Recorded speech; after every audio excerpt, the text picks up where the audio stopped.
Hello there everybody, Sam's Trains here, welcome back to the railway and welcome back to another locomotive review. Today, at long last, it's another O-gauge locomotive.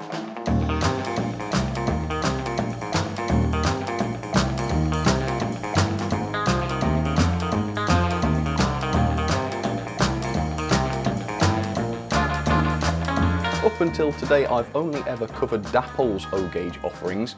However, this review I'm going to be changing it all up because I have a locomotive from Heljan. So here it comes right now. It is the Heljan Class 05 Shunter. You wouldn't know it from the box, but that is indeed what's inside here. Now, I think the main reason that I haven't covered any of Heljan's O-gauge stuff up to now is due to the price. I mean, this 05 Shunter, for instance, costs £170 more than Dapple's 08 Shunter in O-gauge. That's on RRP. £395 is the RRP for this, so it's quite easy to understand why I just simply couldn't afford the Heljan gear up to now.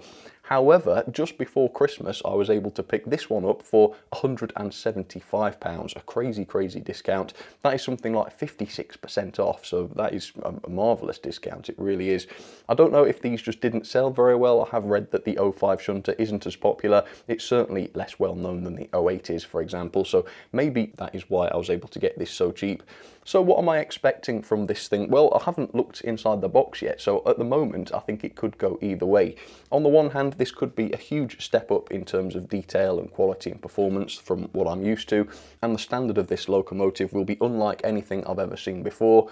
Or on the other hand, it could just be like some of those double O-gauge locos from Heljan I looked at, where I couldn't figure out why they were so expensive and I just ended up being quite disappointed. Fingers crossed it will be the former of those two outcomes, but right now I have absolutely no idea. If you do want to check out the 05 Shunters, I will have an affiliate link down to Hatton, so check out the different versions if you want to. For now though, we're going to get this out and I'm going to find out for the very first time what Heljan's O-gauge offerings are like. Let's do this, this should be fun. One thing is for sure, the money didn't go into the packaging design, did it? This has got to be one of the most dull and unrevealing boxes I've ever seen. So I do admit I'm not feeling the excitement just yet. Hopefully, though, that will change as soon as I see the locomotive. Let me show you the end of the box. Again, minimal information here. It's number 25901. It's a Class 05 in plain green livery. And that is literally it. That is all I know about this. Otherwise, it is just an entirely blank box. Anyway, let's lift the lid for the first time and see what we get inside. I must say the box feels pretty heavy, so I am hoping that the former of those potential scenarios I described will be the case. Let's take a look at this then, shall we? This should be the instructions. Hunslet, it says. Yes, this is actually a Hunslet locomotive. That's just thanking you for the purchase. It talks about that this needs to run on 12 volts, and I believe there's a bit about running in there as well. 30 minutes in each direction. Well, that's fair enough. Yep, that's what I tend to do with my locomotives. Inside, let's take a look. Oh, this looks pretty handy. So this says to remove the cab and bonnet assemblies. Okay, so we might be using that if I do decide to show the interior. You can see there's a bit about digital command control, or DCC sound, and lighting as well. So this model is equipped with lights. That's pretty good. Then on the back you can see we have an exploded diagram showing some of the different parts.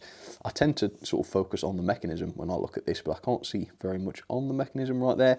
I did read online that these are complete with 5-pole motors, so maybe that's a good sign. Hopefully we can expect some good performance. But that is all the instructions reveal, which means, oh look, there's just a tiny little bit of loco poking out. And even more interestingly, what is this? Is this a wooden plinth that the loco comes on? Blimey, that is a feature that I'm not familiar with. Right, okay, wow. Well, this loco looks great. I will say that straight away. There is something quite marvellous about the way that looks. Let's pull some of this plastic back. There it is. Is this unsupported? No, it's not unsupported. There's some foam behind it. Right, I don't think the instructions covered how I actually get this out, and obviously with it being so expensive, I've got to be as careful as I can. Can I just pull this out with the bag? All right, yes, I can. Okay, what is going... Why is it screwed to a piece of wood? Is it screwed on? I hope so. Yes, it's screwed onto a piece of wood. Well, I don't know how I feel about that, to be honest. That's probably one of the reasons why this is so expensive. I mean, I suppose it's very nice, I guess, isn't it? Maybe that will give you somewhere nice to display this. It doesn't have like a plaque on the front of it or anything. And I wouldn't really want to store the locomotive on this because the flanges would be against the hard wood, which I don't think would be good for them on something as large as O gauge. However, let's stop talking about the piece of wood and focus on the locomotive for just a second. This thing does look absolutely marvellous. It's very dirty for some reason. It's incredibly dusty. I guess I will have to clean this up before I film the close-ups because that is going to gross people out, I think. But no, I mean, actually, I haven't had a chance to look at this up close yet, but this is impressing me so far. In the past, I haven't been too impressed with Heljan's quality. However, at a glance, this looks like it's been put together really, really nicely, which is actually quite a surprise for me. I'm really pleased to see that. Whether or not it will stand up to scrutiny, I am not sure. We will find out in just a second. I'll take it off this piece of wood, I suppose, and we'll get it up onto the white backdrop. First of all, though, if anybody was interested, here's a little bit of information on the O5s in real life. So as we saw on the instructions, the British Rail Class 05 was actually built by the Hunslet Engine Company, who are still around today, by the way, and they've built countless steam and diesel locomotives since they were founded in 1864. The 05 was introduced back in 1955, and it was used on the eastern and Scottish regions, where they were obviously largely used for shunting work. The design consisted of a Gardner 8-cylinder engine with a power output of 204 horsepower, so not mighty things by any means, and that produced a tractive effort of 64 kilonewtons and a top speed of just 18 miles an hour. Although 69 were produced in total, nice, only 4 of them remain in preservation. So there it is then, up close and personal for you, the Heljan Class 05 in O gauge. And overall, I would say I am pretty pleased with this. However, there is some evidence of that poor quality manufacturing that I've come to expect from Heljan in O gauge. Yes, it does seem that a little bit of that has crossed over into O gauge. The first thing was how filthy the model was when it first came out of the box. That suggests that the loco has been sitting around at the factory during manufacture or while it was waiting to be put into its packaging. It also shows that nobody could be bothered to clean these before they were packaged. A quick blast of compressed air would have done the job, and instead the first thing that I've had to do with a brand new model is clean it, which is not a very nice thing to have to do with a model as expensive as this. The negligence doesn't end there though. We've got these blobs, these horrible dirty blobs of looks like dried liquid on the cab roof, where something has been allowed to drip down onto the model. I have no idea what it is, we'll send it off for lab testing or something. But again, that's a clear sign of negligence, and it doesn't end there. A lot of the separately fitted details are covered in glue, far too much glue used, particularly on the underframe, and there's one example where a fingerprint is clearly visible as well, so obviously that is still a problem from Heljan. And also a little bit like the 1361 class I reviewed in O gauge, there is some evidence of messy die casting as well, particularly on the running plate there. Yeah, very scratched, very messy looking, almost exactly like the 1361 class, which again at this price point is unforgivable. So no, I'm not surprised that this obviously didn't sell well at the much higher price. And yes, I would have been disappointed in this had I paid much more. However, for £175, I think, while the issues are not entirely forgivable, I think I am a little bit more willing to live with them, given how impressive the rest of the model is. I mean, first of all, this model is really, really heavy. It weighs in at 875 grams, which is 10 grams heavier than the Dapol 08 Shunter, making this my heaviest O gauge locomotive to date. Even though it is not the largest, in real life these were 20 tons lighter than the 08 Shunter, and so the fact that this is actually heavier in model form is really quite impressive, and that is due to the large amount of die cast. I mean, I know it doesn't look great when you look up close, but yes, all of this running plate and such is made of metal, which I think gives that area of the model a really nice finish. It's not just the metal parts that have a good finish. The rest of the loco, I mean the bonnet and the cab and everything, got a really nice metallic sheen to it. Very, very unlike the 1361 or the Tango in O gauge. The finish on this is marvellous. It catches the light just like metal would. I'm really quite impressed with that. And there are quite a few nice features in the decoration as well. I mean, you've got the British Railways crest. No major complaints with that. Perhaps it's not quite as clean a print as I've seen from maybe Dapol, but no problem with that.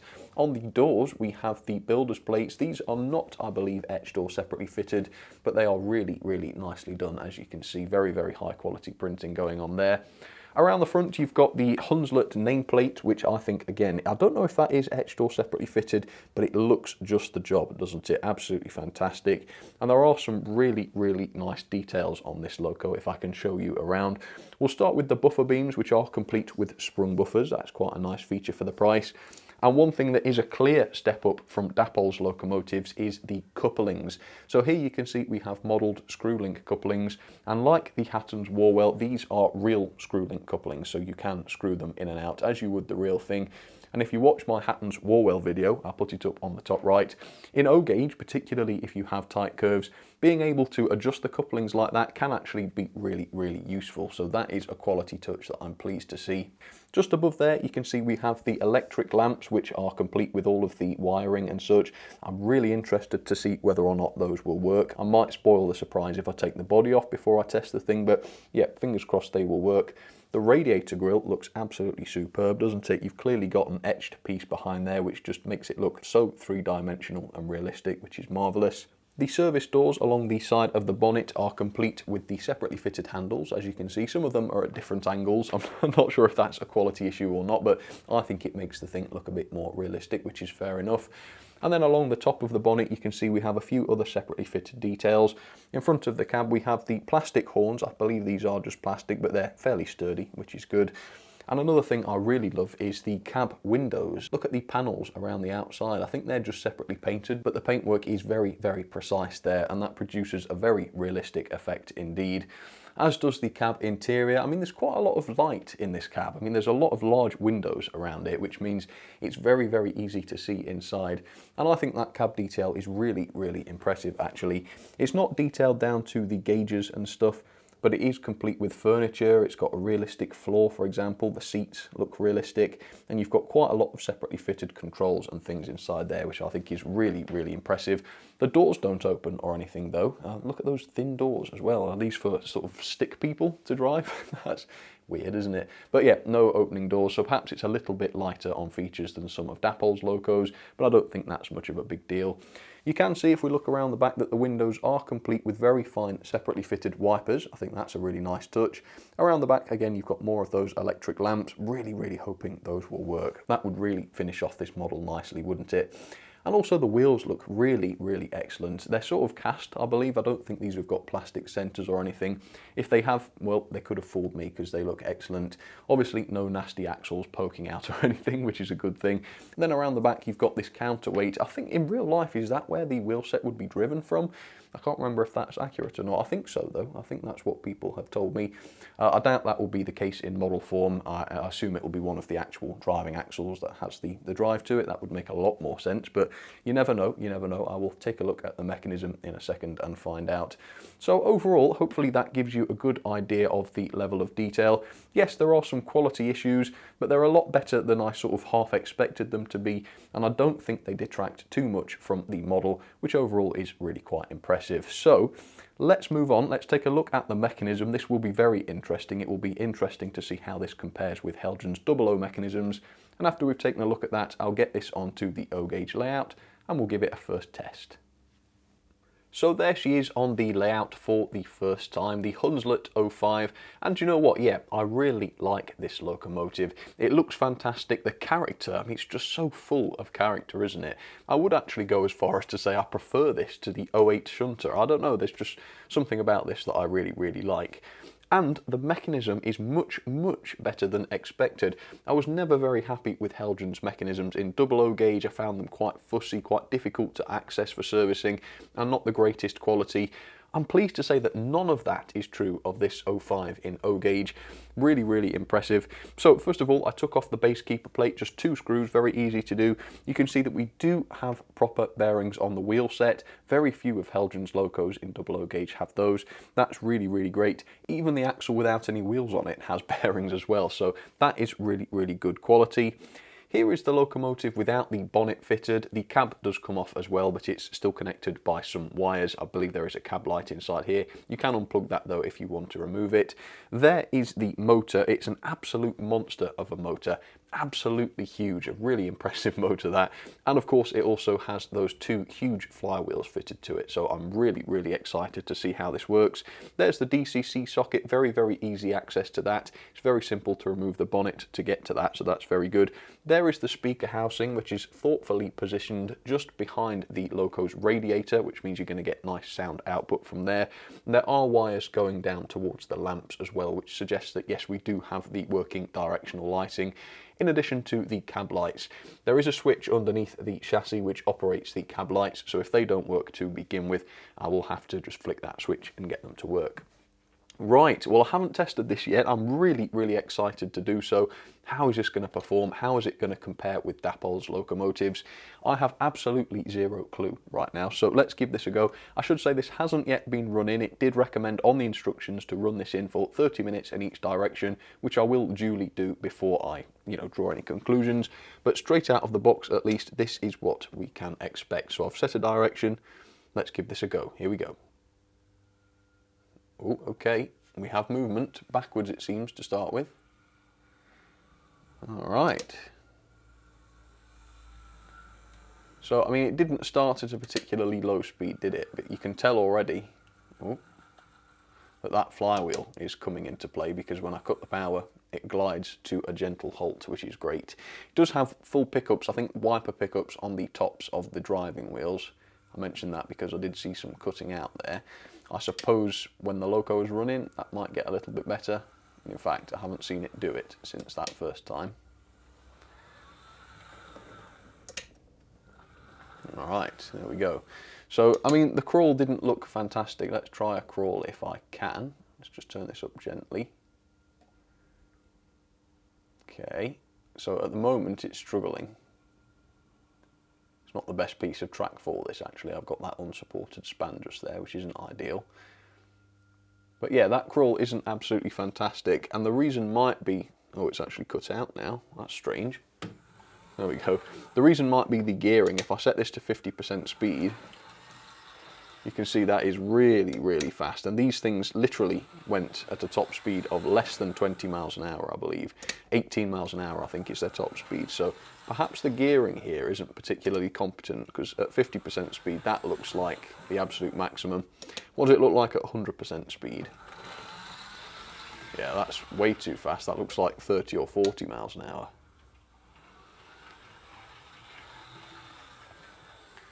So I think it's the gearing letting that down. A locomotive with a top speed of 18 miles per hour really should be geared to run ultra slowly, so that there's maximum torque there and maximum smoothness at the slow speeds. As a shunting locomotive, the slow speed is absolutely essential. Right now it's adequate, I would say. Will it get better though with some running in? Well, only time will tell on that. For now though, let's open up these points and see how the locomotive gets on over the points. Then I'll engage the shuttle system and allow the loco to run in using that. Let's set off and see how it gets on. Fingers crossed it will be fine. Okay, over the points. A little bit tricky to control.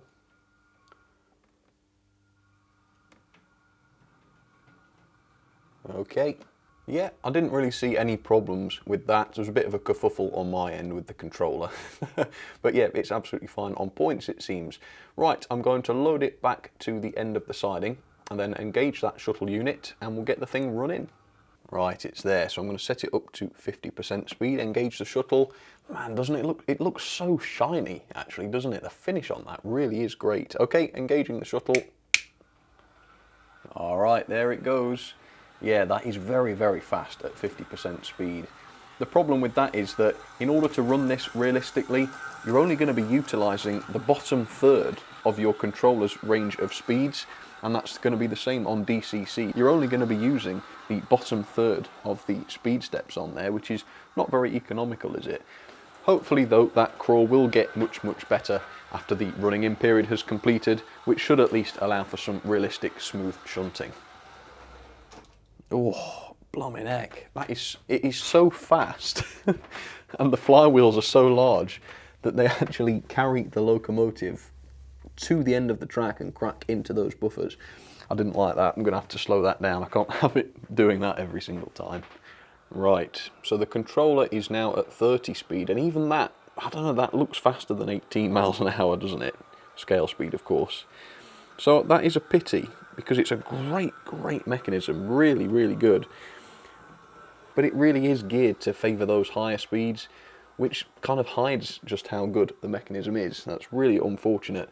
Overall though, yeah, it seems like a fairly good performer. Let's leave this to run in now for 30 minutes in each direction. So, I mean, obviously it's a shuttle unit, so I'll just give it the full hour, maybe 50 minutes, whatever I've got time for. I'll try and give it as much of that running in period as I possibly can.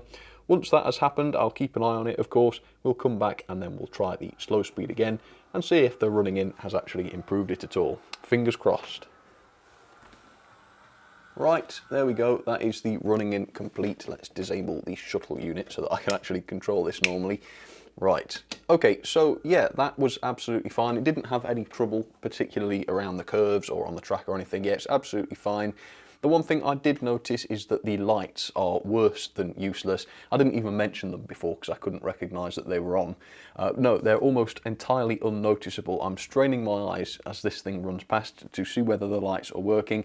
Really difficult to tell that they are working. They are though. Even if you switch the lights off, it's still really difficult to tell they are working. You can just about see the cab light working there in the dark shots. Besides that, yeah, really weak lights. The reason I say they're worse than useless is that if they weren't fitted, you'd have the same effect. You can't see any lights, yet the price might have been a little bit more reasonable. Okay, let's try the slow crawl then. Now, I'm not expecting too much. I mean, I've seen how fast this thing goes. We know that the gearing is way over the top. Is the crawl really going to be better now? Well, let's find out. Let's give this a go. Here we go. Turning up slow. I'm really doing it slowly this time. Okay, so that kicked in. Can I slow it down? No, if I slow it down, it just stops. So, I mean, I think that is smoother than it was before, but it's not particularly slow. And actually, I take it back, it wasn't particularly smooth. A bit more. Yeah, it's not that great, is it? Real pity about that. Had this been geared a lot better, this would offer a much more realistic range of speed, and then that slow crawl would be much better. Can you imagine just cruising up to some wagons real nice and smoothly with a loco that looks as good as this? That would be awesome. But no, sadly that's not to be. You have to get to about this kind of speed, which, don't get me wrong, is not useless. I mean, you can do some decent shunting with this. It's just not quite as controllable as some other locos I've looked at. And those have been much cheaper, by the way. Dapol's 08, I think, is a better shunter. And particularly the likes of the Sentinel and such, yeah, they're much better for slow speed. But it's not terrible, it's certainly not terrible. I think we've seen worse. I'm not sure if we've seen worse in O gauge. Yeah, perhaps we have. I think the Terrier was a bit like this, wasn't it? But yeah, that's all right. So let's go and couple up to some wagons. I think first of all, we're going to need this loco on the inside line again to pick up the wagons, and we'll see how she gets on with those.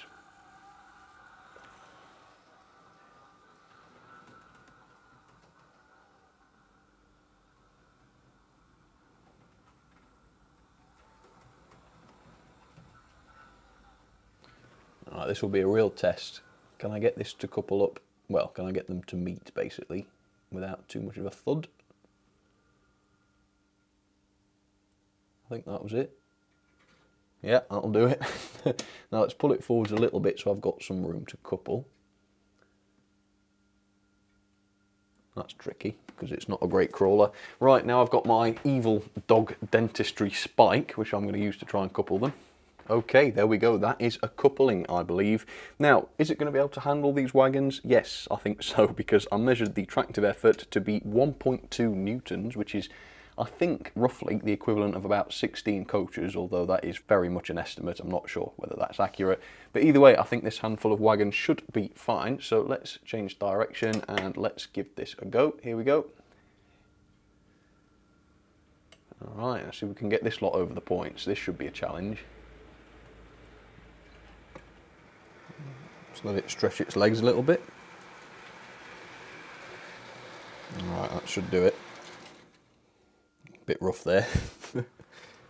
It's certainly a very capable hauler though, isn't it? I mean, it's gonna handle everything you throw at it, I would imagine.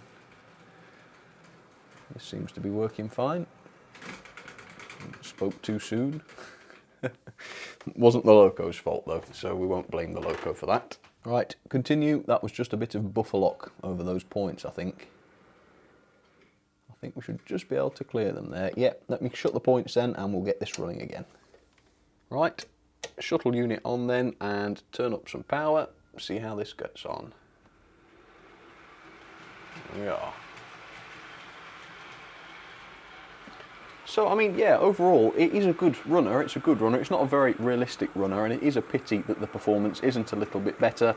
I think it's because Heljan have flattered themselves with such a high price tag for this. There's no room for this to be a worse performer than any of Dapple's much cheaper offerings, and unfortunately that is just the case. So it is far too expensive, I think, for what it is. I don't think the RRP is representative of the model. 10 or 15% discount from the retailers, or even, you know, 30%, whatever. That isn't going to do very much to change that. I suppose for £175, it's more or less just about worth it, but of course that just depends on you. You're the person that's got to run this thing at the end of the day. So it is important to weigh up the pros and cons, I suppose. But overall, not a bad locomotive at all. Quite pleased with it. It looks fantastic. Few quality problems. They're not too evident once the thing is up and running, although they are noticeable once you start looking a little bit more closely. Yeah, overall, I've seen much worse, I think. Let's have some ratings then for the overall really impressive Class 05 Shunter from Heljan. The level of detail was overall really good. I loved the decoration and the finish in particular, and other details were fantastic as well. The reason I haven't given it 5 stars is because the cab detail I thought could have been a bit better. I think we have seen much better cabs on Dapple locomotives, which are much cheaper of course, and also the lighting being as poor as it is a real pity as well. Very poor lighting. Performance was a little bit disappointing. At a moderate speed, the performance is very nice and smooth, don't get me wrong. However, there are 2 main problems with the performance in this locomotive, and therefore it loses 2 stars. The first problem is that it's far too fast. I mean, the gearing is just silly. It runs way too quick, which means even at half speed it's unrealistic, and therefore to get this to run at a realistic speed, you're having to turn the controller right down, and therefore you're losing a lot of the torque that this loco can offer. The other problem is, due to that gearing, the crawl really isn't very good. We've seen other locomotives, much cheaper ones, like I say, Dapple's locos, do a far better crawl, and as a small shunting locomotive, the crawl is important, and so the fact that this isn't particularly smooth is a pity there. The pulling power isn't much of a problem though. I measured a tractive effort of 1.2 newtons, which is quite impressive. That should allow this to haul 16 O-gauge coaches, although it must be said that is a bit less than the 08 Shunter. The 08 was actually more powerful, despite being a little bit lighter. The mechanism though, I mean, I'm not going to mark it down again for the gearing because I've already done that where the performance is concerned. So I am going to give this 5 star on the mechanism. 5-pole motor, beautiful flywheels, proper bearings on the wheel set, nice tidy design, plenty of room for a speaker. Yeah, it's a really nice mechanism. I can't fault it. The quality loses a couple of stars on the quality because of the poor die casting and the messy glue marks. I'm not going to knock off any points for the dirty appearance of this when it first arrived because that was easy enough to fix. Value for money then. Now this is a tricky one. The RRP of 395, as is quite often the case with Heljan, is nonsense in my opinion. I don't think anybody in their right mind should pay anywhere close to that amount of money, and even the normal price from the retailers of sort of over £200 is a bit daft in my opinion, particularly given the fact that Dapple's offerings are almost exactly in line with these models. Besides the finish of this locomotive, I think Dapple offer about the same, if not slightly more, for much less money. For £175 though, it's much better. I would give this 4 or 5 stars for £175. So I've split down the middle and given it 3 stars. Yeah, I mean, if you can get it for the right price, that's fine. If you're looking at this for sort of look, £270 or whatever the normal price is, yeah, think very carefully about whether or not this is something you really want and whether or not you're willing to put up with some of the shortfalls. Overall then, that is a fairly decent score. I am impressed overall with this. I would say overall that I really like this thing, and I'm quite happy for the price I paid. 7.35 out of 10. Let's start the O-gauge locomotive logbook then. There we go. At top, we need to fill this up a little bit, but it will be interesting to see how some of the other O-gauge locos this year will fare in comparison with the 05, so only time will tell on that one. There you are then folks, that concludes my first O-gauge locomotive of 2021. And yeah, overall it's fine, isn't it? It's a lot better than I expected it to be. Some parts of it, some aspects of it are a little bit mediocre, but it's not to the point where I'd be wanting to send it back or wanting to get rid of it. No, I think it's a loco I'm going to enjoy and a loco that I am going to run. And I suppose those are the main things. So yeah, weigh it up yourself, make up your own minds on this, and of course let me know down in the comments what you thought. Was I too harsh? Was I not harsh enough? I'd be very interested to know. For now though, thank you so much for watching. I hope you enjoyed the review as always, and I'll see you very, very soon for some more videos. Alright, take care folks. See you on the next one.